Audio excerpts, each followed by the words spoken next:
கர்த்தருடைய நாம பரிசுத்தப்படுவதாக. போன வியாபார மீட்டிங்க்கு நான் அங்கே வந்திருந்தேன். அப்போ போல் 1.5 ஏக்கரா தான் விவசாயின்னு சொல்லிட்டு, நானும் விவசாயின்னு சொல்லிட்டு தொழிலாளர்னு சொல்லிட்டு இந்த மீட்டிங் வந்து கலந்துருந்தேன். அப்போ எனக்கே அசிங்கமாக இருந்துச்சு, தூரமாக நின்னேன். ஆனால் இப்போ நான் சந்தோஷப்படுதேன். 7.5 ஏக்கரா கர்த்தர் எனக்கு கொடுத்தார். ஐயாவோடு பேசின வார்த்தையில் இன்றைக்கு 7.5 ஏக்கரா நான் பயிர் வைக்கிறேன். அநேகருக்கு உதவி எனக்கு கர்த்தர் ஒரு பாத்திரமாக வைத்திருக்க நன்றி செலுத்துகிறேன்.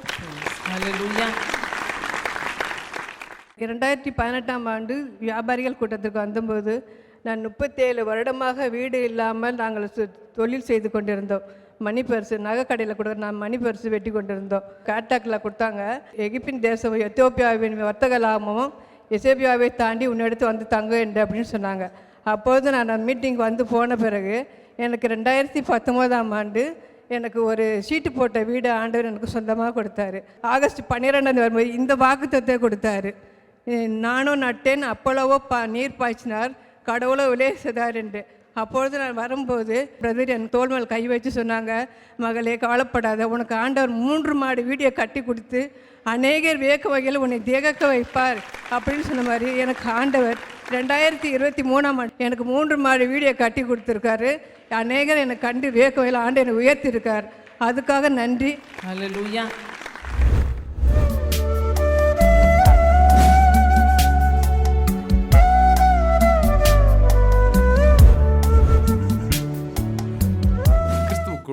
மிகவும் பிரியமான எனதருமை சகோதர சகோதரிகளே, நம்மை சிருஷ்டித்தவரும் நம்மை உண்டாக்கினவரும் நம்மை ஒருபோதும் மறந்து போகாதவருமாகிய இயேசு கிறிஸ்துவின் வினையேற்ற நாமத்தினால உங்கள் எல்லாரையும் வாழ்த்தி ஆசீர்வதிக்கிறேன். ஹல்லேலூயா. எல்லாரும் சந்தோஷமாக இருக்கீங்களா? இந்த நாளிலும் ஆண்டவருடைய பாதப்படியில் அமர்ந்து, ஆண்டவரே என் பிள்ளைகளுக்கு என்ன மங்கள வார்த்தை சொல்ல விரும்புகிறேன், என்ன வார்த்தை சொல்லி என் பிள்ளைகளை ஆசீர்வதிப்பது தேவனுடைய திட்டமாயிருக்கிறது.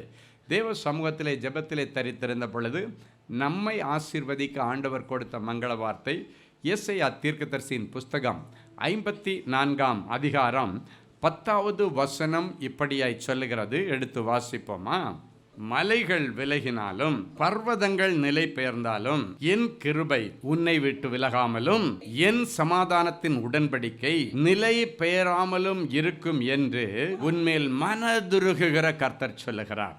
யார் இதை சொல்றது? நம்ம மேல மனதுருகுகிற கர்த்தர். 2000 வருஷங்களுக்கு முன்பாக திரளான ஜனங்களை கண்டு மனதுருகின ஆண்டவர் உங்கள் எல்லாருக்கு நேராக அவர்களுடைய மனதுருக்கத்தை இன்றைக்கு வெளிப்படுத்த விரும்புகிறார். ஹல்லேலூயா. அவர் சொல்லுகிறார், என் கிருபை உன்னை விட்டு விலகாமலும் என் சமாதானத்தின் உடன்படிக்கை நிலை பெயராமலும் இருக்கும் என்று சேனைகளின் கர்த்தர் சொல்லுகிறார். மனதுருகுகிற கர்த்தர் சொல்லுகிறார். இந்த நாள் செய்தியின் தலைப்பு நிலை பெயராத சமாதானம். சமாதானம் அல்ல, பூரண சமாதானம் அல்ல, நிலை பெயராத சமாதானம். அப்படின்னா உங்களை விட்டு என்ன புயல் காற்றடித்தாலும் மழை அடித்தாலும் சோதனை வந்தாலும் அந்த சமாதானத்தை பறிக்க முடியாத ஒரு சமாதானம், எவனாலும் எடுக்க முடியாத ஒரு சமாதானம்.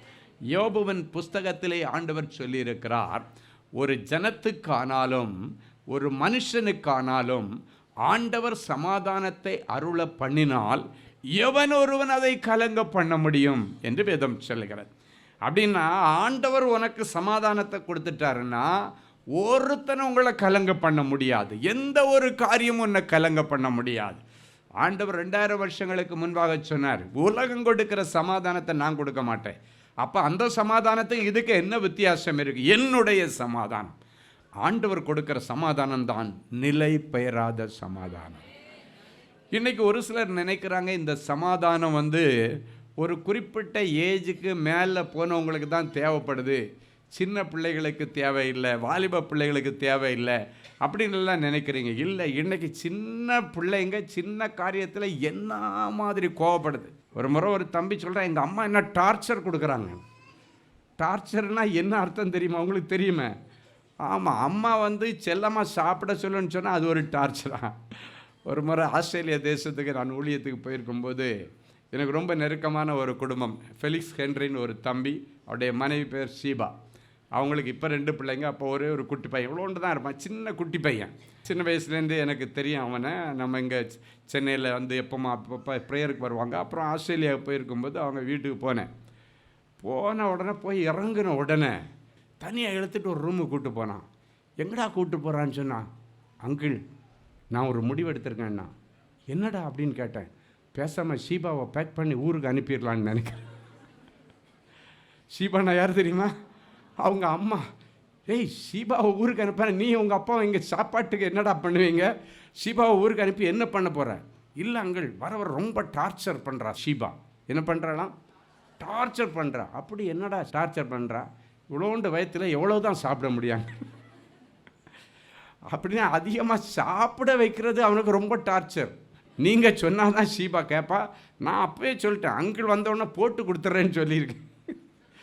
பாருங்கள், அந்த சின்ன பிள்ளை அதிகமாக சாப்பிட சொன்னோடனே என்னமோ அவருடைய சுதந்திரத்தை பறிச்ச மாதிரி பெரிய ஐநா சபையில் கம்ப்ளைண்ட் கொடுக்குற மாதிரி கம்ப்ளைண்ட் கொடுக்குறாரு. ஆமே, சின்ன பிள்ளைங்க எல்லாம் வந்து ஏமா ஒரு மாதிரி டிப்ரெஷனில் போயிட்ட, எனக்கு அந்த பிரச்சனை, இந்த பிரச்சனை, அது பிரச்சனை, மொபைல் தரலைன்னா அது ஒரு பெரிய பிரச்சனை. இப்போ அவங்களுக்கு அந்த மொபைல் அவங்களுக்கு என்னென்ன கேடு பண்ணேன்னு அவங்களுக்கு தெரியாது.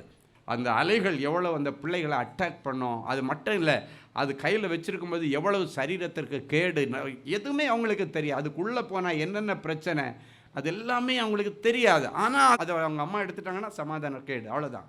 அப்போ பாருங்கள், சின்ன பிள்ளைகள் முதற்கொண்டு வயதானவர் வரைக்கும் ஆட்டி படைக்கிற ஒரு காரியம்தான் இந்த சோதனையும் வேதனையும்.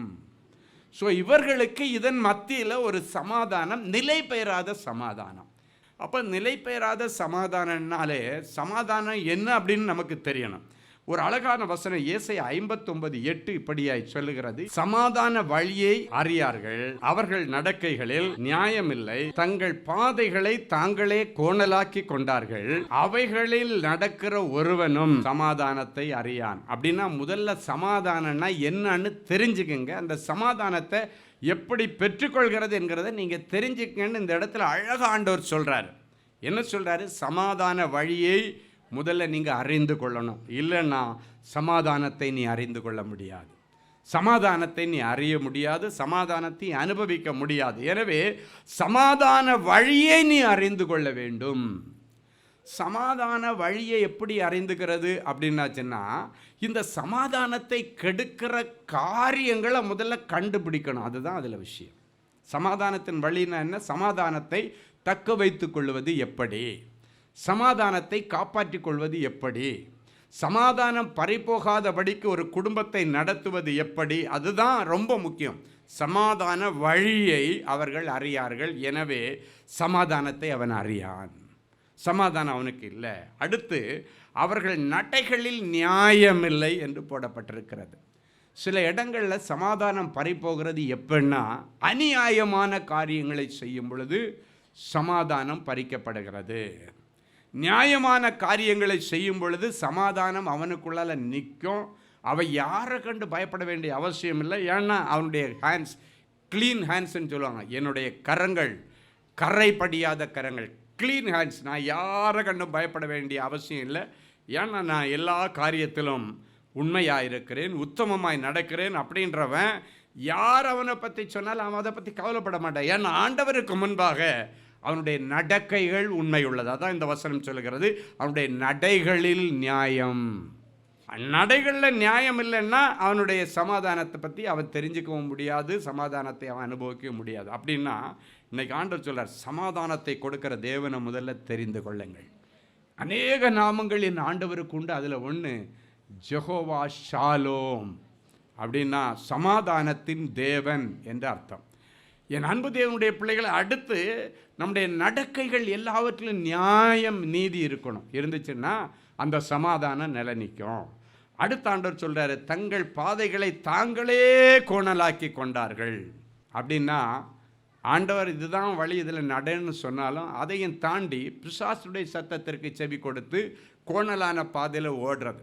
சிலர் சொல்கிறத பார்த்துருக்கிறேன், நான் இந்த தப்பை பண்ணக்கூடாதுன்னு தான் நினைக்கிறேன் ஐயா, ஆனாலும் அதையும் தாண்டி என்னது செய்ய வச்சிருது அப்படின்றாங்க. அப்படின்னா அவன் ஏதோ ஒரு தன்னால் கண்ட்ரோல் பண்ண முடியாத ஒரு ஆவிக்கிட்ட அவன் சிக்கிட்டு இருக்கிறான். அது என்ன பண்ணது, இவன் வேண்டான்னு சொன்னாலும் இவன் அந்த பாவத்துக்கு இழுத்துட்டு போயிடுது. அதற்குள்ள சூழ்நிலைகளை கொண்டு வந்திருக்கிறது. சில நேரத்தில் சில மதுபானங்களை குடிக்கிற பிள்ளைங்க வருவாங்க.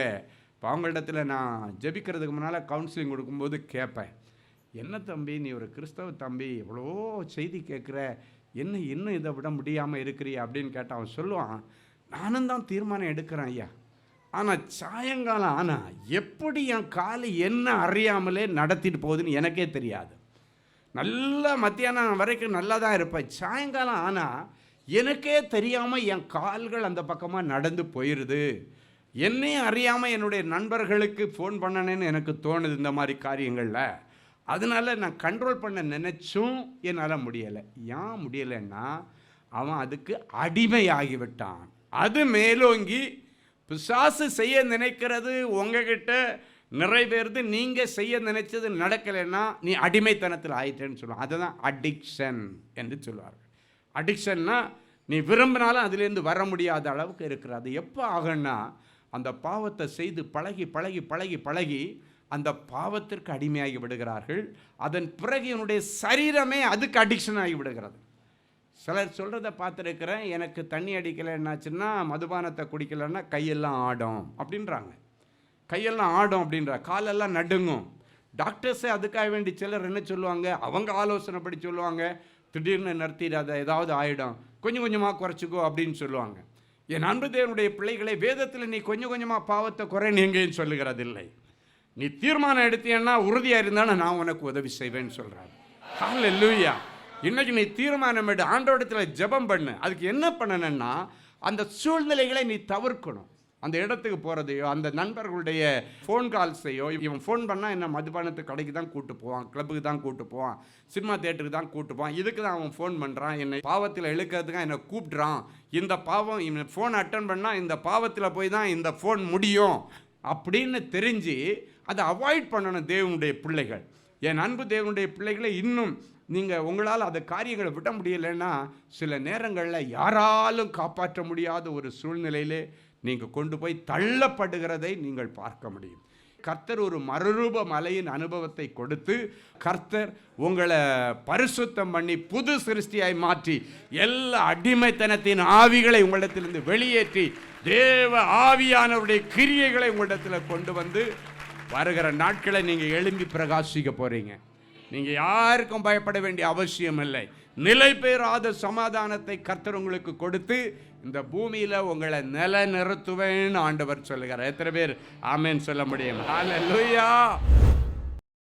மலைகள் விலகினாலும் பர்வதங்கள் நிலை பெயர்ந்தாலும் என் கிருபை உன்னை விட்டு விலகாமல் என் சமாதானத்தின் உடன்படிக்கை நிலை பெயராமலும் இருக்கும் என்று என் பிள்ளைகளுக்கு உடன்படிக்கை பண்ணி கொடுத்த தேவனே, இதை உடன்படிக்கையை கடைசி வரைக்கும் காத்துக்கொள்ள கர்த்தர் என் பிள்ளைகளுக்கு அனுக்கிரகம் பண்ண.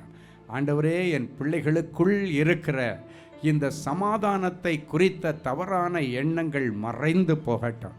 உலக பிரகாரமான காரியங்களுக்கு போய் சமாதானத்தை சம்பாதிக்கலாம், எடுத்துக்கொள்ளலாம் என்கிற அந்த அற்ப சமாதான அற்ப சந்தோஷங்களை இன்றைக்கு துச்சமாய் தூக்கி எறிய என் பிள்ளைகளுடைய இருதயத்திலே இப்பொழுது நீர் பேசினதற்காக உமக்கு நன்றி, உமக்கு நன்றி, உமக்கு நன்றி, உமக்கு நன்றி, உமக்கு நன்றி, உமக்கு நன்றி.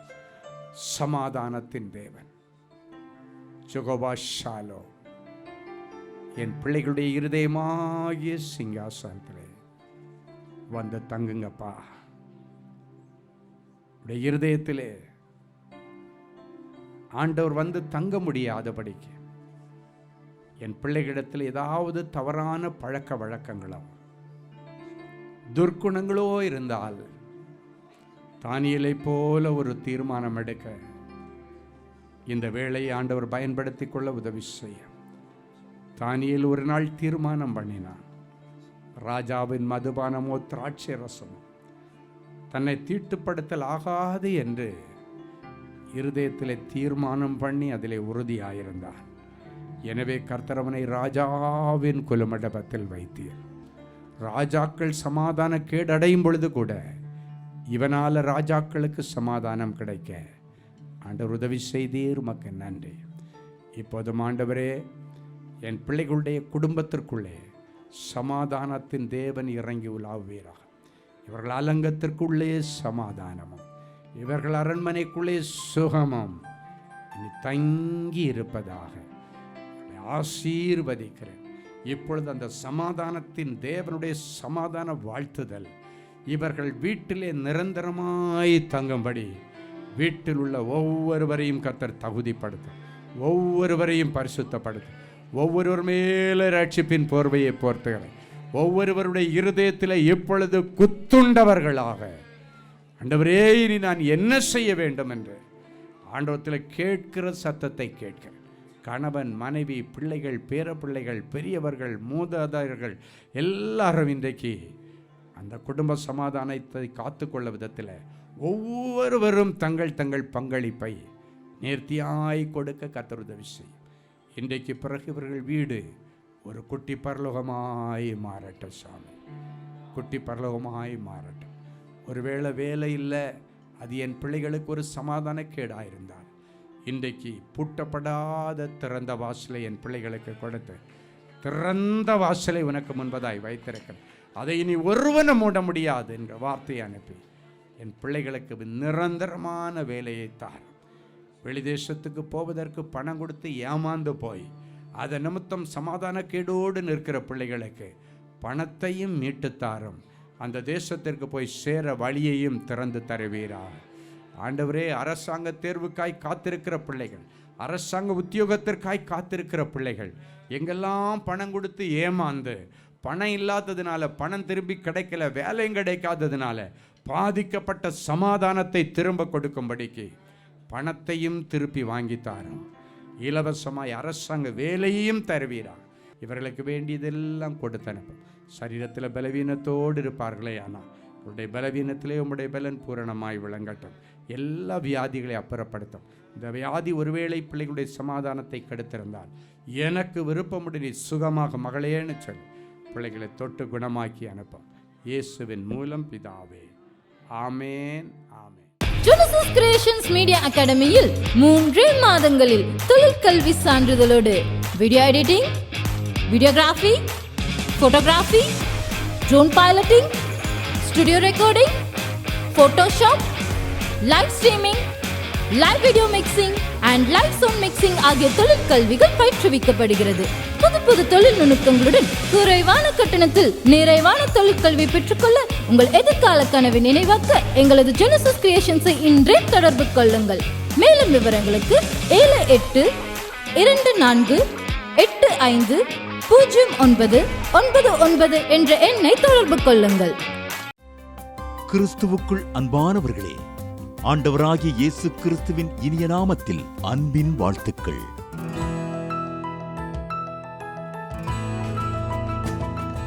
எங்களுடைய மார்வெல் திருமண தகவல் மையத்தை ஆன்லைன் சேவை மூலம் உங்களுக்கு அறிமுகப்படுத்துவதில் நாங்கள் மிகுந்த மகிழ்ச்சி அடைகிறோம்.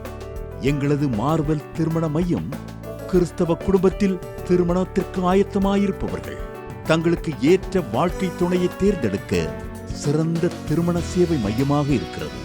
மேலும் மார்வெல் திருமண தகவல் மையத்தில் நீங்கள் பதிவு செய்வதற்கு எங்களது இணையதள முகவரி www.marvelmatrimony.com மற்றும் அலைபேசி எண் 7824855999 என்ற எண்ணிற்கு தொடர்பு கொள்ளலாம்.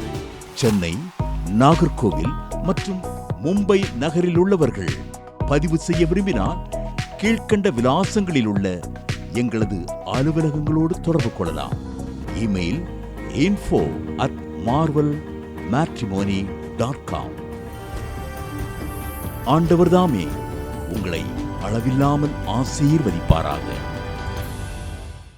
அன்பு தேவனுடைய பிள்ளைகளே, இந்நிகழ்ச்சியின் மூலம் நீங்கள் பெற்றுக்கொண்ட ஆசீர்வாதங்களை உங்கள் ஜெப விண்ணப்பங்களையும் அனுப்ப வேண்டிய முகவரி தேவனின் அன்பு ஊழியங்கள், எண் 340B பார் 1A 3B1 Vinayak avenue, OMR road, Okkiyam, Thoraipakkam, Chennai 600097. இது இந்தியன் ஆயில் பெட்ரோல் பங்க் எதிரில் அமைந்துள்ளது மற்றும் காக்னிசன்ட் டெக்னாலஜி சொல்யூஷன்ஸ் அருகிலும் அமைந்துள்ளது. மின்னஞ்சல் prayer@godsloveministries.co.in. எங்களது இணையதளம் www.godsloveministries.co.in. மேலும் 24 மணி நேர ஜெப உதவிக்கு 04454547999 மற்றும் 9941150999 என்ற எண்களுக்கு தொடர்பு கொள்ளுங்கள். கர்த்தர் தாமே உங்களை